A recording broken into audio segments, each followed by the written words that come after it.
হযরত উলামায়ে কেরামদের দৃষ্টি আকর্ষণ করছি। আমার কাছেও প্রশ্ন আছে, শায়েখে চরমুনাই অন্যান্য ইসলামী দলের সাথে একত্রতা ঘোষণা করলেন কেন? এই দলে আসে না কেন? এক হয় না কেন? আমি একটা কথা জনতার মঞ্চে বলতে চাই, যদি কোন ইসলামী দল ইসলাম নাম দিয়া কাদেরীর সঙ্গে সম্পর্ক রাখে, আমরা কি তাদের সামনে একত্রতা ঘোষণা করতে পারবো কি পারবো? তাই আমি বলতে চাই, আমাদেরকে এখন সজাগ থাকতে হবে। আমরা কার সাথে থাকবো?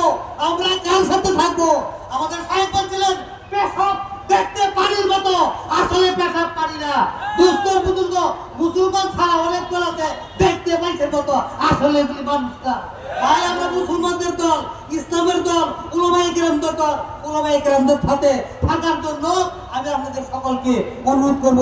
আল্লাহ তাআলা আমাদেরকে মৃত্যুর বিচারে সেবার পর্যন্ত হক্কানি উলামায়ে কেরামদের থাকিয়া ইসলামী আন্দোলন করিয়া অন্তকাল করার তৌফিক দান।